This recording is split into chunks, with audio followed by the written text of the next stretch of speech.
I'm Colleen Sorensen, and this is Manzanita Village.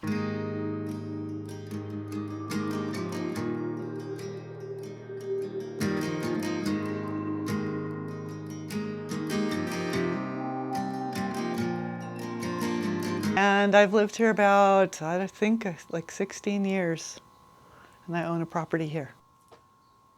I'm Kevin Keleher. My wife Helen and I have lived here for January will be 2 years, so we're some of the newbies on the block.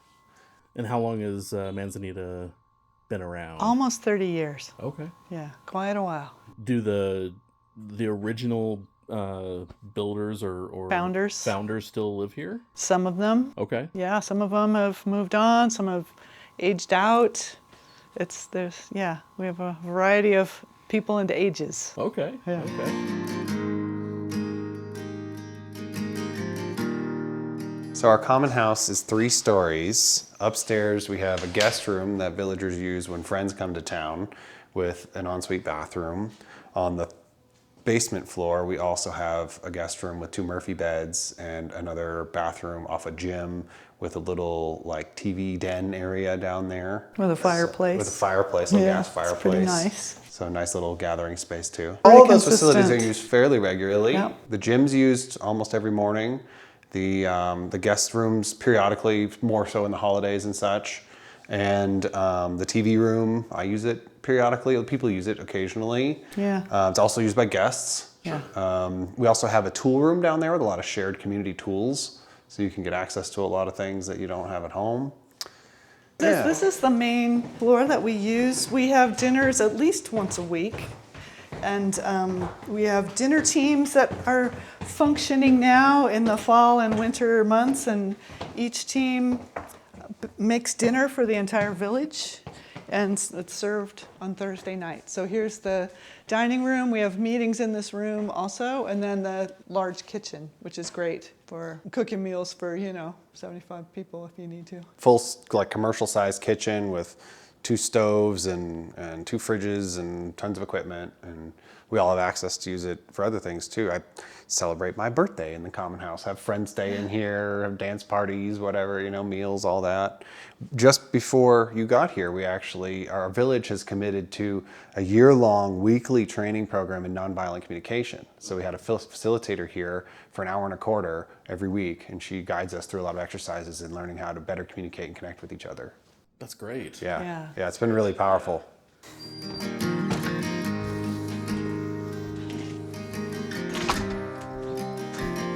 Dining or meetings or whatever, and terrace gardens up over here.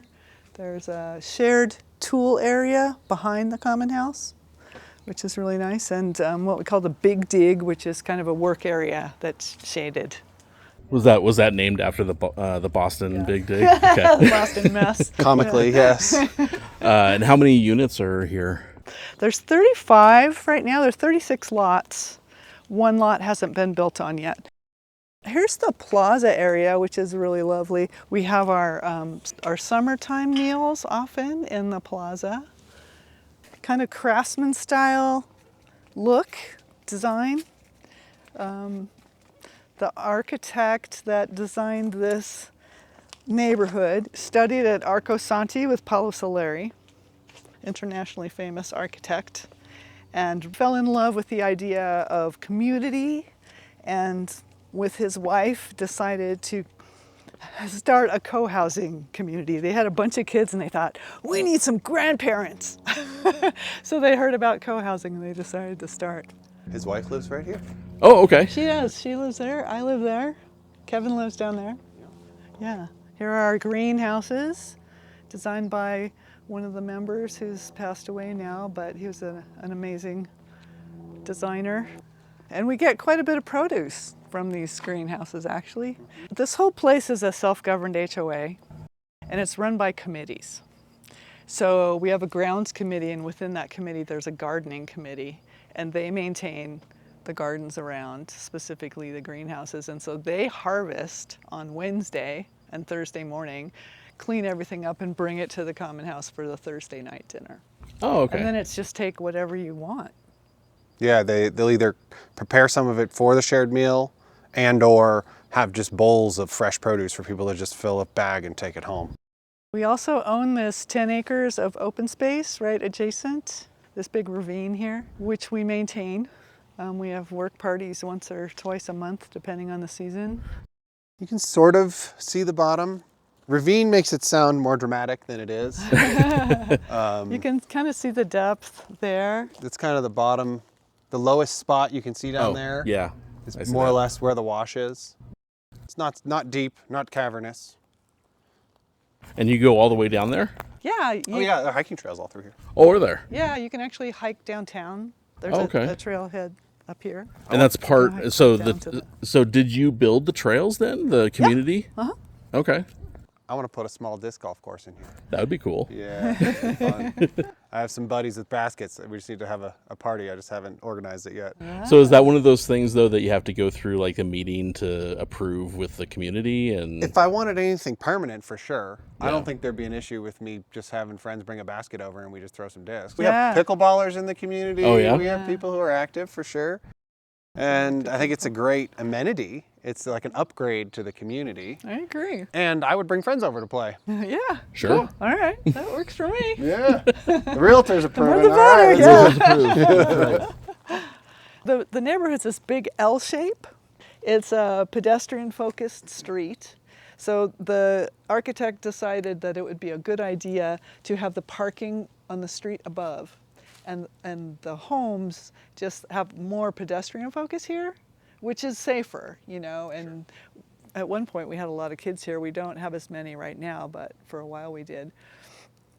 And the one of, if you notice, the homes all have kitchen sink windows facing the street. So Oh, you okay. can do your dishes. Right in front of you, right there. So she can kitchen do her sink, yeah. dishes and talk to her neighbors while they're walking the dogs on the street. Connecting in this space a lot more. And, Yeah. and not a single home here has a driveway or a garage. And so, So everyone parks up there. exactly, and Yeah. it walks to their home. So you bump into each other a lot rather than just driving into your garage and shutting the door. You're walking down through the beautiful neighborhood and interacting with people and seeing them up in the parking lot. It enters Yeah. and exits on both ends. It is one strip. It's not a loop itself, but it comes, enters from and rejoins Bradshaw Road. And so it's L-shaped. As you can see, it goes this way and then Bends to the right a bit up there where it joins Bradshaw. and follows around this way and up the hill. So you can go up the hill and into the parking lot and then go around and then come. You could make a loop out of it you using can. Bradshaw or using Benjamin Drive, which is where we park. Are these units smaller than the ones that are on the ravine? No. But These like ones these. behind me here are mostly single-story duplexes, some of the smaller units. Okay. The ones facing the ravine, most of them are two-story. In fact, all of the ones along the ravine are two-story. But there are also some two stories on the upper side of the road, so it really varies. Here's one of our major landmarks here in Prescott is Thumb Butte. That little bump sticking up out there. Iconic here. Definitely the downtown Prescott Mountain. Sure. That's, seen from downtown. You can also see Granite Mountain when we're up on the other end of the community, which is north of Prescott. It's actually up in Chino Valley, but it's the larger mountain in the area. And I used to live over here, and the most amazing panoramic view of Granite Mountain and Thumb Butte and then downtown. And you can actually hear the clock chime in the Yep. ancient, Yep. what is it, sandstone? The courthouse building? Yep. I think Clock. it Oh yeah, I think it's Yeah. sandstone. Yeah. Yeah. Looks like sandstone. And when they have concerts on the square, we can hear them up here. Yeah. Oh okay. Oh yeah, echoes right up in my bedroom window at night when I'm trying to sleep. What about like 4th of July? Do you see fireworks from downtown or anything like that? They don't do them downtown. They do Okay. them up at Watson Lake, so it's a Okay. bit farther away. We can't see them from here. But you can see them if you, well, now there's a neighborhood across the street, but you can see them from that neighborhood. You can From up see there? quite a few Yeah, I bet. fireworks all over the place. Like that house is part of the neighborhood right there. Yes, Yeah. definitely. That's actually what we call an area villager. That one house up there. Yeah. She is a member of the village, but not built within the village parameters. Oh okay. Yeah. We have a few area villagers. Well, that's interesting. So Initially- how does that work with the community then? Initially, when they were first instigating, when they were first putting the neighborhood together, there were some people that wanted to be involved, but they didn't want to be right here on the street. And so Connie purchased this house. Ron and Nancy purchased a house across the ravine, and then they just became part of the neighborhood. And so we're accepted as area villagers. We're not allowing people now to be area villagers anymore. At least recently haven't For been. now, yeah. We can always change that, you know. We Sure. make the rules, so we can decide. You know? That's right. But right now we don't. Yeah. It was interesting with Ron and Nancy. They bought a lot from the village, so it's a piece of our land on the other side of the ravine. They wanted different parameters than what was allowed in the village. They wanted bigger because he has a wood shop. He wants a whole wood shop in his house. And the houses here, just the lots here and everything weren't allocated for that sort of a structure. They still don't have a garage. They do have driveway, but they don't have a garage. And they still come over here and participate in events and stuff, and they're very active in the community. Okay. They just live right across the ravine. Yeah. That's And we're interesting. now at the lower side of the common house.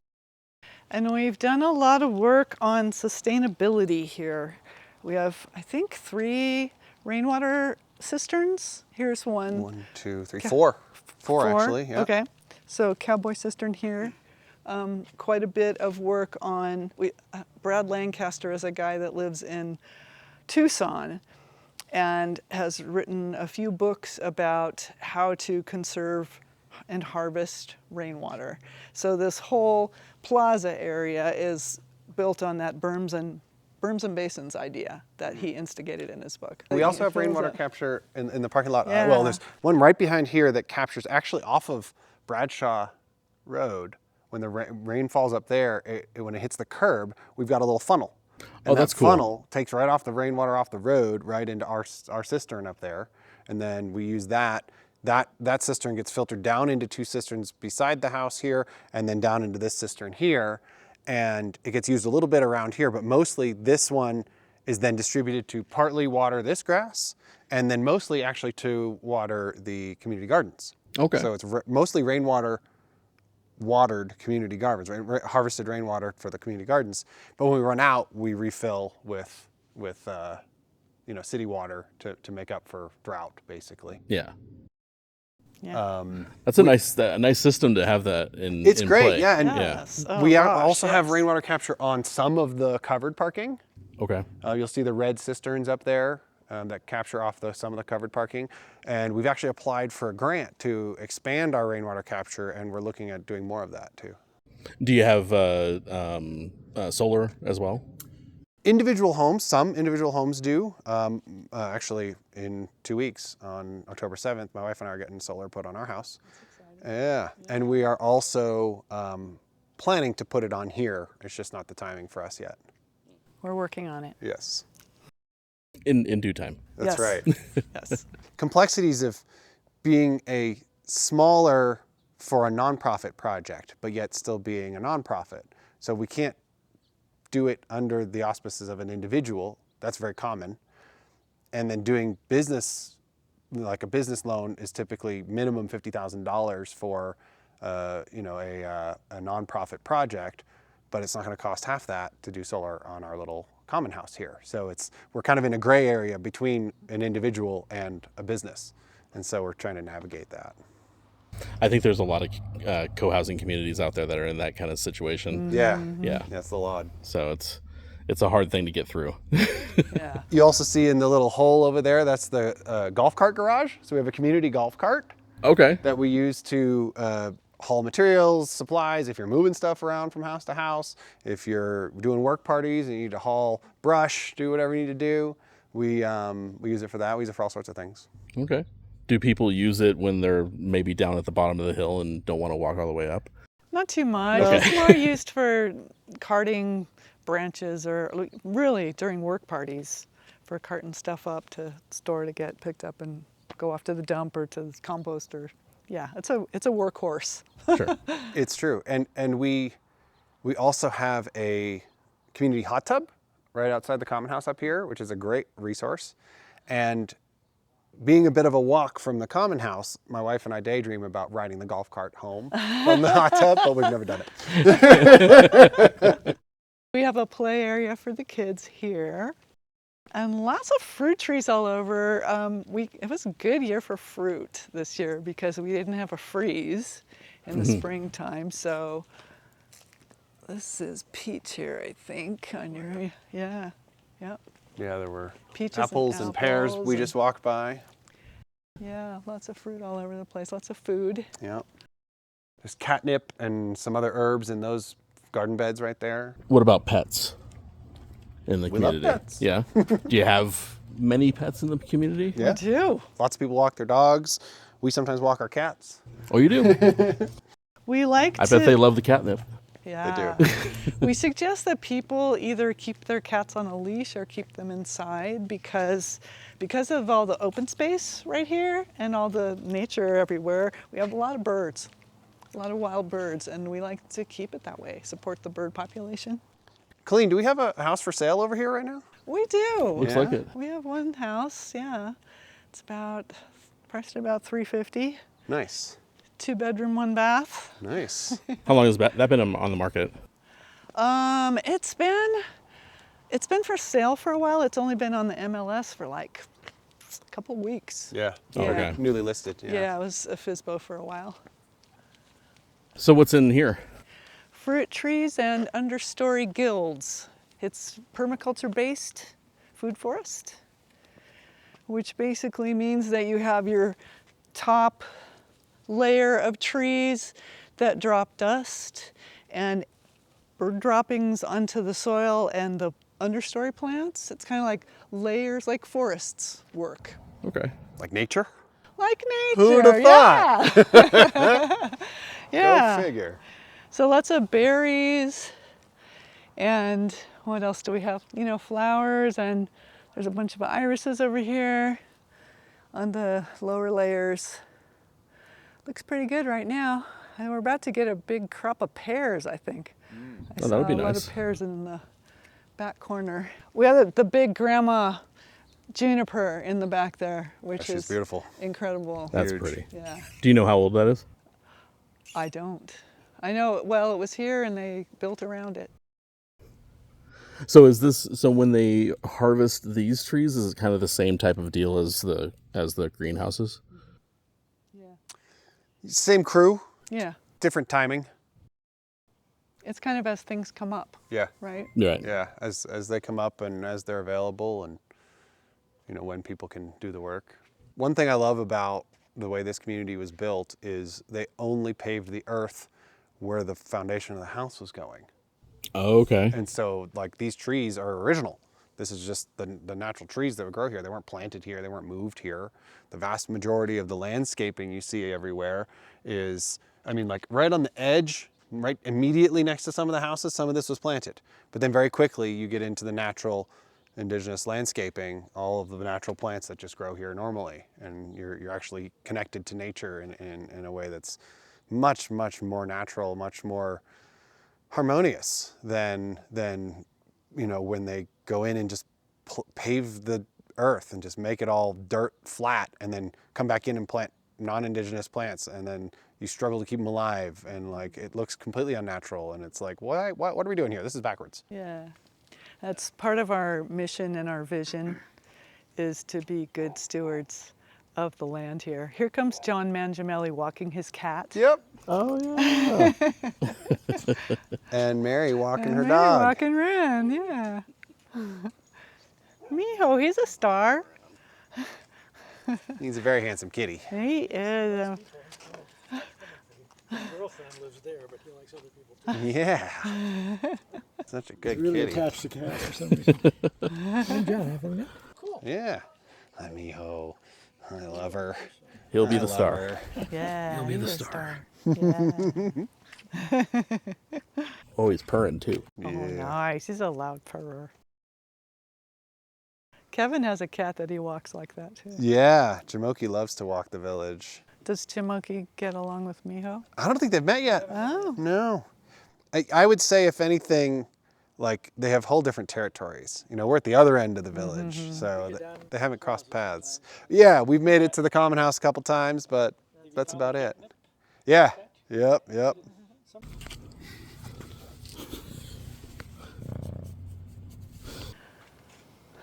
So that's downtown in front of Granite Mountain with the pretty You can clouds sort of see a behind little it. bit of downtown. Yeah. Can't quite see the courthouse square. What's cool is when the clock chimes. We have like 5 minutes for that though. How many parking spots do you have per household? It varies. Really varies. Yeah, there's a small fee annually for the covered spots, and then no fee for the other spots. The covered spots are reserved, the other spots are not. And so there's a small section for visitors over there, and the rest of the uncovered spots are for villagers, just first come, first serve. And what are the annual fees, monthly fees for while you're living here? Just It's the HOA fee is $170 a month, and then the carport, I think it's $200 a year. If that. Yeah, I think it might be $100 a year. It's very low. something like honestly, that. 170 is not bad at all. No, For HOA it's dues, really not too not. bad. No, yeah. Considering the amenities we get with the common house and the shared resources and the ravine and all these other things, we're all 1/36th owners of all this additional property and all this Right. additional value. And another thing that's interesting, you notice that the homes are really close together, which A, helps build that community component where we're near each other, and B, it's inspired by Arcosanti, which is about density and not disturbing nature. And so with the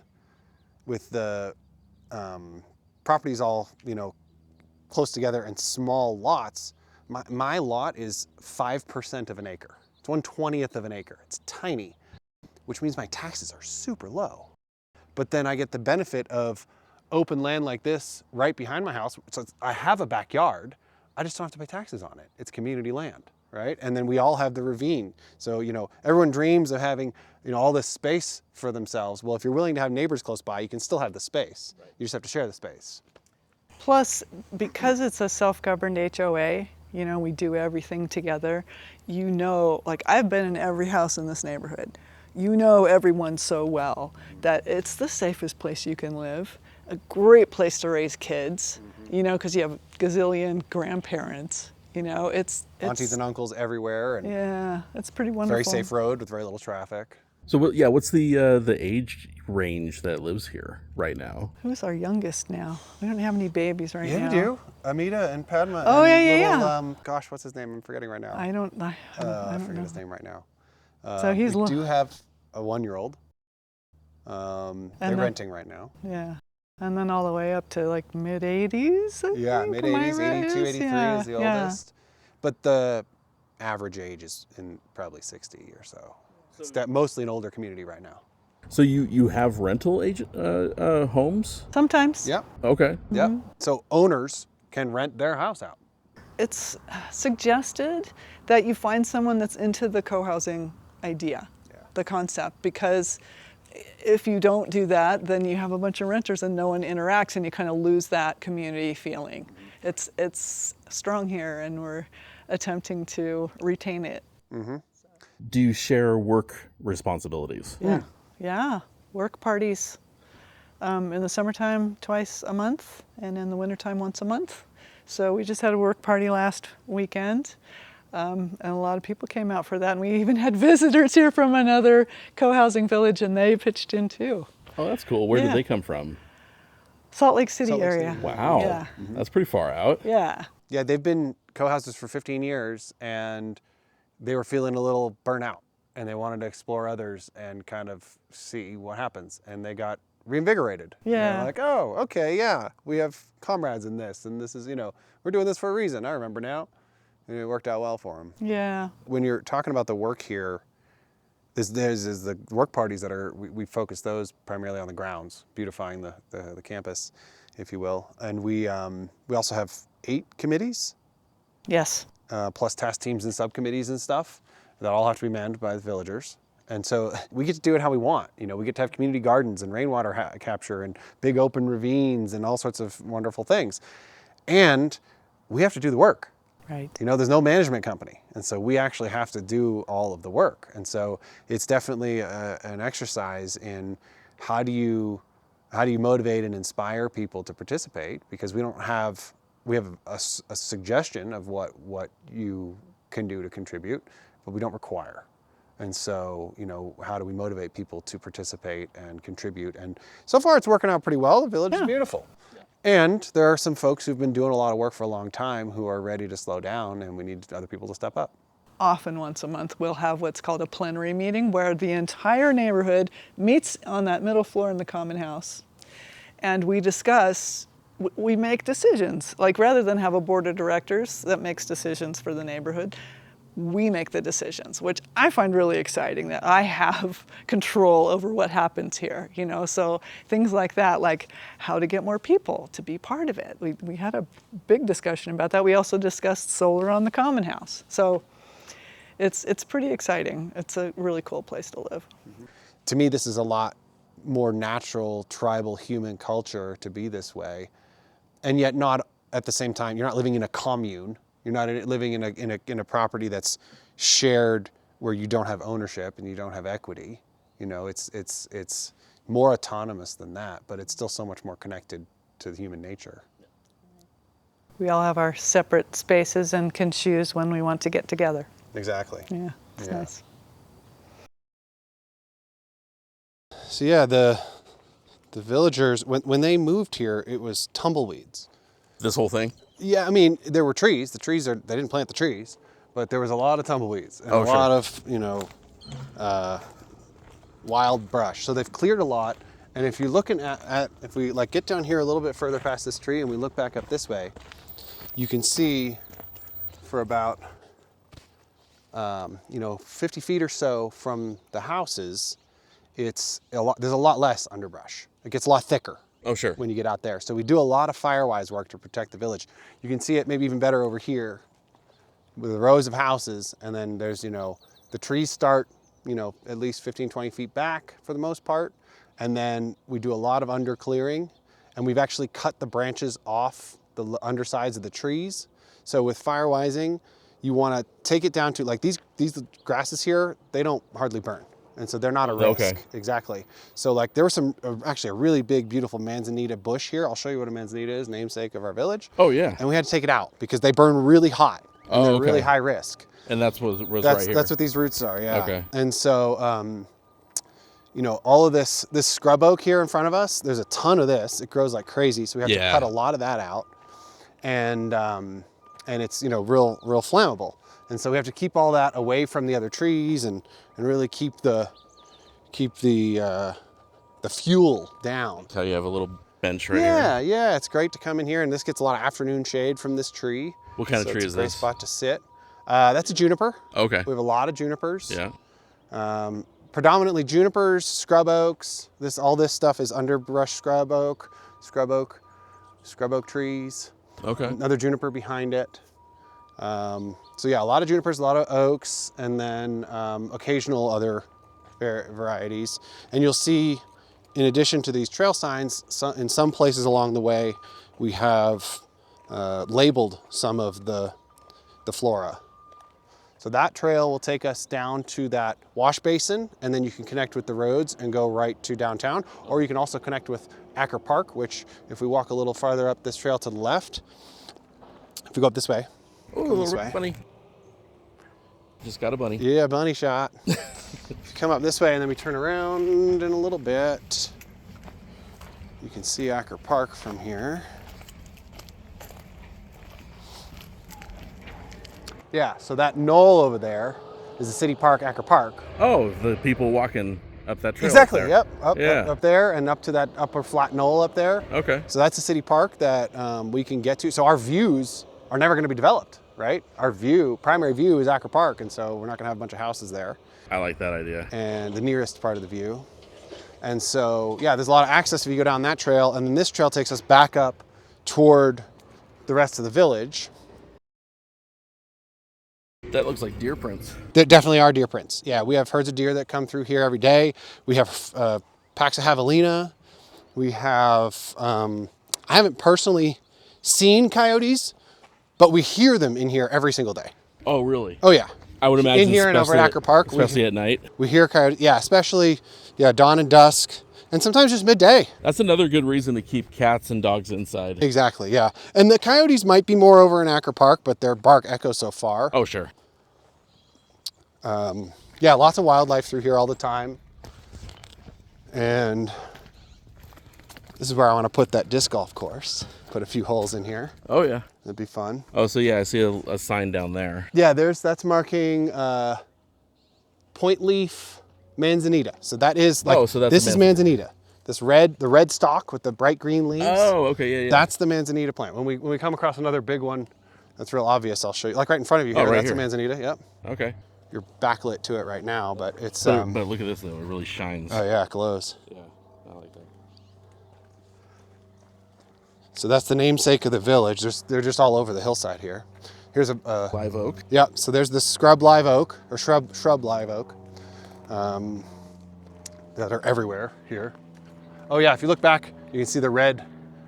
How Yeah, well, bright there's red another one the right here too. branches are. Yep. Yeah. Yeah, they're all over. Yeah, right here.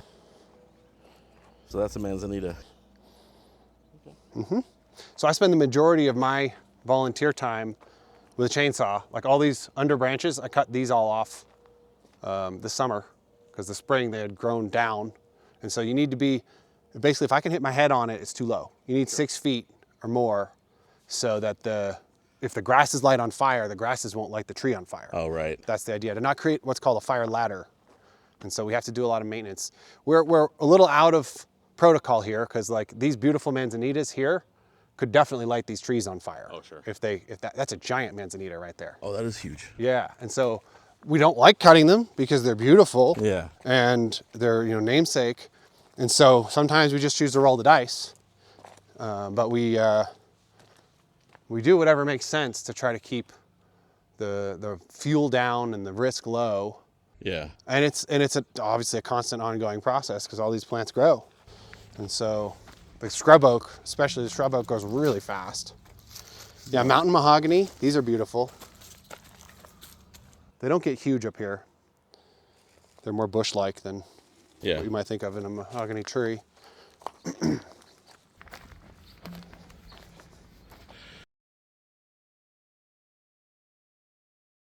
So this is the bend. If we were to walk up the ravine, up this wash right in front of us, we would come out at the little park plaza there in front of the common house. Ouch. So this is that. Something just landed on me and... Did it bite you? I don't think it bit me, but it looked like it might have. Yeah, that's good. See, the common house is right up here. So okay. that park and playground is right up here. Oh, there. Okay. So we're at the bend in the village right now. Gotcha. So that was phase 2, and this going this way is phase 1. Okay. So it was 2 phases total? Yeah, yeah. They built phase 1 first, and actually the house next to the common house was the common house to begin with. Okay. And then when they started phase 2, they expanded and added the new common house, which is bigger. With a bigger community, bigger common house.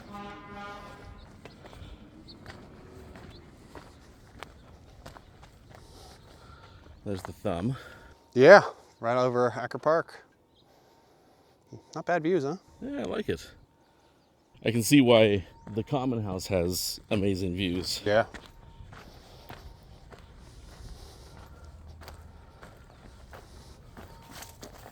North Loop and South Loop. So the South Loop, where does that one go? Oh, down the trail. Yeah, I'll show you. We can exit that way. Sure. Do we have time? Yeah. Okay. Doesn't take very long.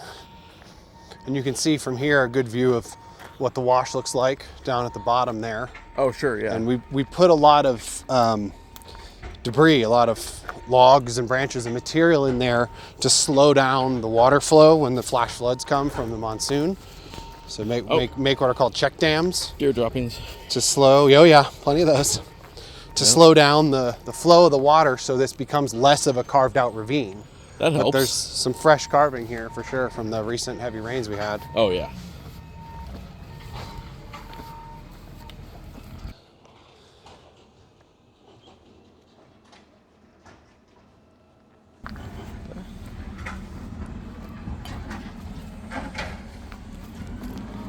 Okay, so I thought it went down to that trail, or that little that little bridge down there.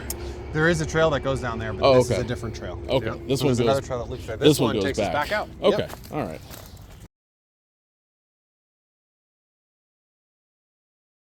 And it's not until you get right up close to these houses that you start seeing plants that are other than what was here originally by nature. That prickly pear is here, though. Oh yeah. They're all over.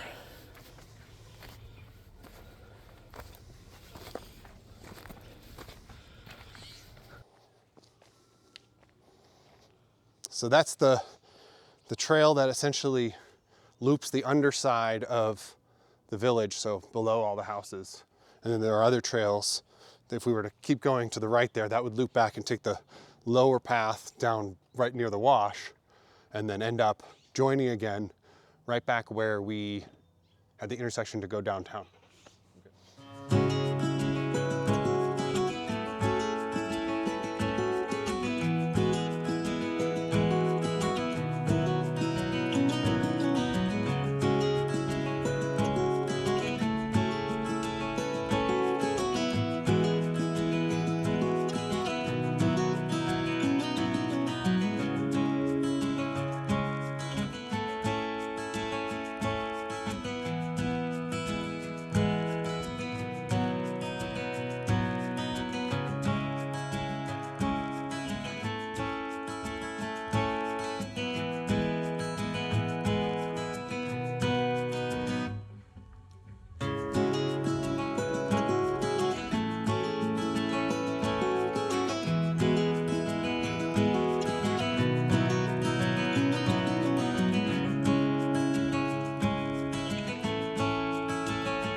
I've never seen a live tarantula in the wild. How long has the tarantula lived there? Well, I mean, we don't know necessarily it's the same tarantula as last year, sure. but we saw one in the same spot last year in his hole, and Could we be saw it family. again this year. Could be family.